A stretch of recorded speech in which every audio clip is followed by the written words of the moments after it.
Jesus thinks Carl is the son of Michonne, and somehow it's not the stupidest thing to go down this episode as Abraham picks Sasha over Rosita. Welcome back to Fog Entertainment. It's The Walking Dead, not Untie. Yeah, Let's go. Never mind Abraham heading to the Hilltop. I think he should be heading to Specsavers. How the hell can he choose Xenomorph Dome Sasha over the nice, small, petite Latina...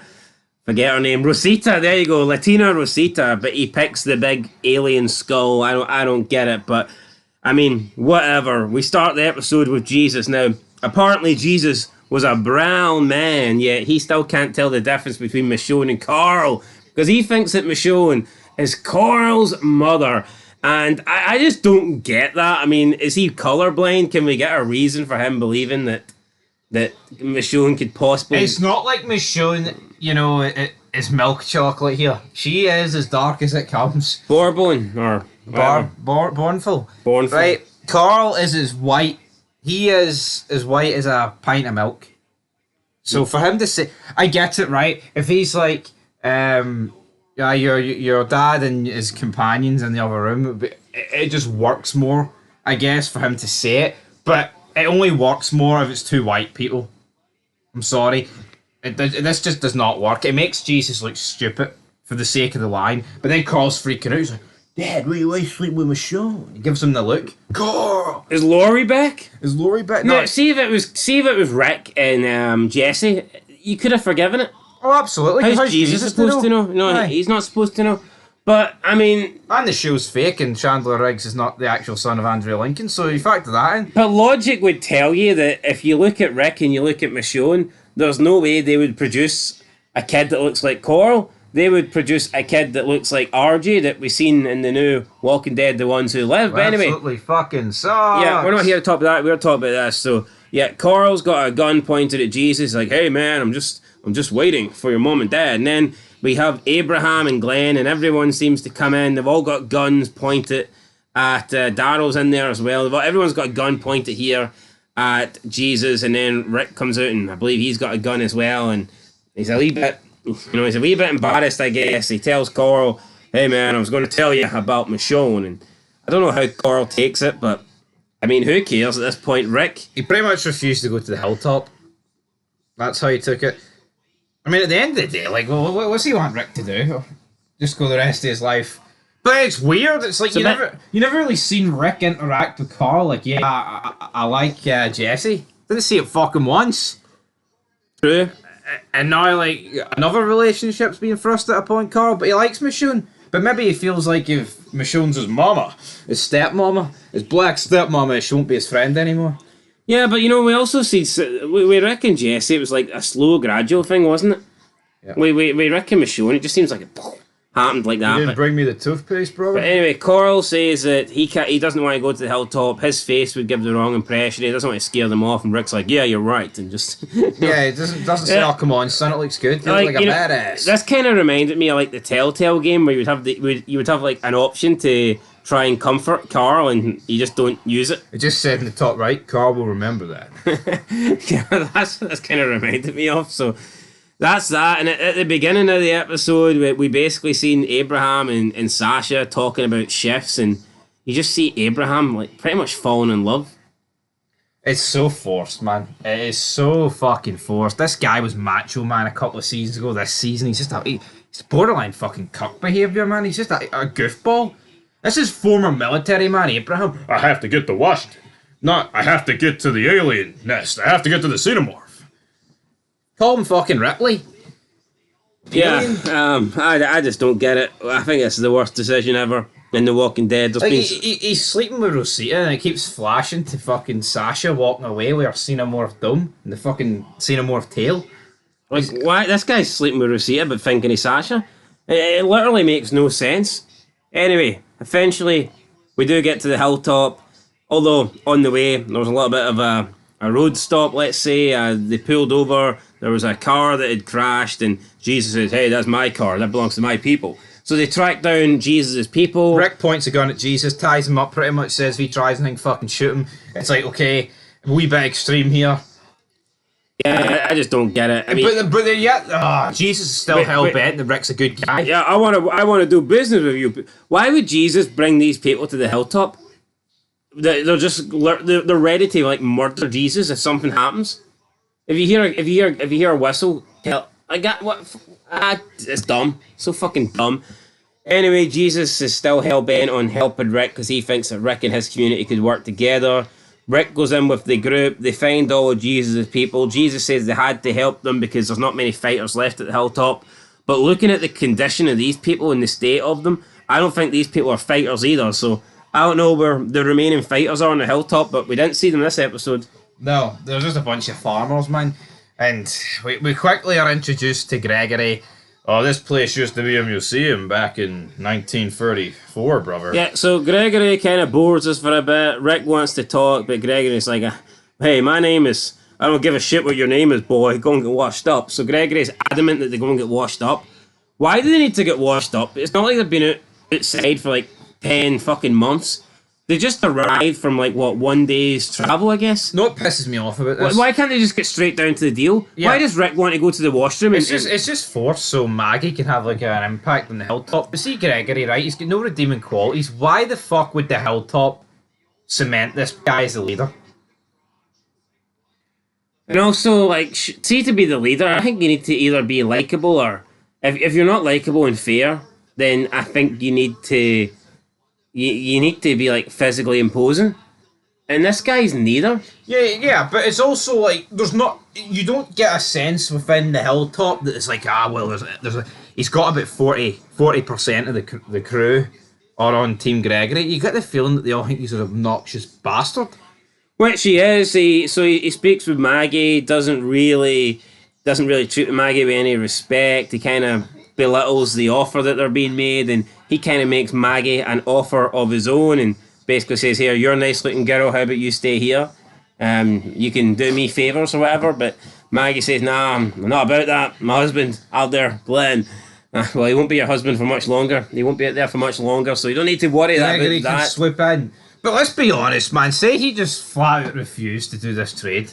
These 5 could have wiped out the hilltop in about 4 seconds. Yeah, but I think Gregory was like, you're not that kind of people, so I don't need to worry about that. But who knows? We've seen Rick do shady shit before.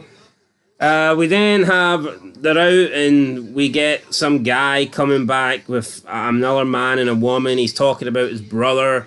His brother's been held by Negan. Ethan is his name. Ethan. So Ethan comes in and he stabs Gregory because Gregory apparently tried to, I guess, short Negan with the load that they were giving them. So they were giving Negan a load of supplies and Gregory purposely, didn't give them the full amount. I guess he was trying to shortchange Negan. So Negan says Gregory must die or your brother dies. I'm assuming that's what happened, although it doesn't really seem like a Negan kind of ultimatum, but whatever. Gregory then gets stabbed by Ethan, and then Ethan gets brought down, and we just see a big brawl, and we've got Rick on top of Ethan, and Ethan then manages to turn Rick around, and Ethan's on top of Rick, and he had his knife to his throat, I guess, but he didn't kill him.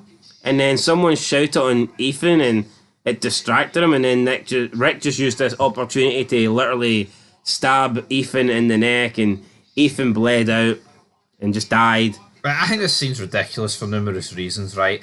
So Ethan decides to kill Gregory because he needs to deliver back to Negan, right, on a platter. At this stage, they think Negan... See, to be honest, though, it doesn't look like an attempted... I don't think that looked like an attempted kill. That looked like just sending a message, like a warning. Yeah, but they wanted Negan's... No, they wanted Gregory's decapitated head to save you, so he had to kill him to get that, like, let's be honest. But loads of things wrong with this. You just seen the fact that there's 5 new people you've not seen before with, like, ARs. Surely you think if you're going to attack Gregory... is his name, isn't it, Gregory? Yep. That's going to be a bad idea. 2, why not use these 5 new people and be like, here, Negan's just gave me this ultimatum, but maybe we can work a plan here together. You take out Negan's crew and I can give you supplies. But no, ridiculous. Tries to kill Gregory, but it's obviously not going to go down well. And at this point, no one comment, but Negan's got 200 men, because at this point, they don't fucking know that. Which makes no sense why he wouldn't try and recruit this. Why would he just try and kill Gregory for no fucking reason, pretty much? Also, wouldn't you try and do that, like, in private or something? Would you really attempt to take Gregory there and Can I there? speak to you for a minute? So- No, but it's not like Negan's it's not like Stephen Ugg, right, or Negan, or whoever, man, or Dwight is there with a gun pointed at Ethan's head, or you have to fucking stab him. They're not even there. There's time to discuss it. Yeah, he could have said to Gregory here, he wants your head on a platter. Literally, what are we going to do about it? Because I'm not going to kill you. Yeah, after Rick kills Ethan, he gets up, he's covered in blood, he looks around, he's like, what? And then the woman that was with Ethan, don't know if it's his girlfriend or whatever, she comes up and punches Rick and fucking literally decks him. Yeah, Rick falls, like, completely gets sparked out here. Quite embarrassing from a Rick point of view. But do you see how it has to be Michonne that stops this woman? Yeah. It couldn't be Abraham. It couldn't be Glenn. Despite it's a life-threatening situation. It's crazy that we live in this, like, you know, this world and yet, like, a man still can't be seen as, like, physically threatening towards a woman when it's a life and death situation. This shit's almost as bad as wrestling. Yeah, no, it's just completely and utterly cringe, man. It's so forced. It's like, come on, like you're right though, and it's like, oh, they have to choreograph it so Michonne's like the closest one to Rick in order to deal with it. But again, like, what would have happened here if she had a blade and just sliced Rick's throat? 5 roofs on a wall. 4 roofs. 4 roofs on a wall. 4 walls, not a 4 walls. for 5 roofs in a wall. What weird fucking house that would be? 4 wolves. 4 walls and a roof. 4 walls and a roof. Even then, the female hunter, it was, I believe, Michonne, Yeah. that sliced and diced her up. I mean, if you look at The Walking Dead, when it comes to like a bad woman, it is always a female protagonist that takes her out. Yeah. And I think you'll continue to see that trend.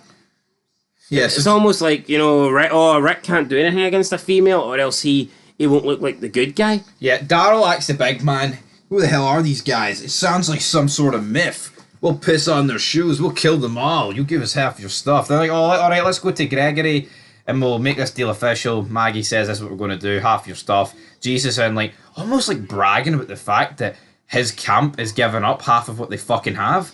Oh, we never give this stuff up to Negan before. It's like, mate, you're losing half your stuff here. But you know what? True, but I think it was like a one-time payment, wasn't It it? was a one-time payment, but you know what? See for how smug Daryl and Rick are here, and like the crew think they're just going to wipe out the Savers. I'm fucking glad what happened. Yeah, they got brought back into reality. They didn't walk around like their shit doesn't stink, and it does. It reeks of fucking shite.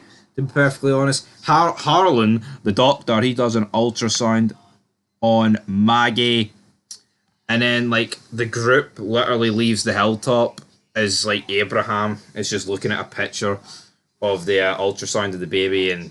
Abraham, Wishing he had a baby with Sasha just instead. fucking weird. Someone in the hilltop earlier like said something, but when he looked at them, he heard it in Sasha's voice. What is this? Why is he so fascinated with Sasha? By the way, because like Rosita's the military one. It's not like he's like, oh, she knows how to handle herself. I like a military girl. Sasha's a fucking jobber who just got forced in her throat to use a gun.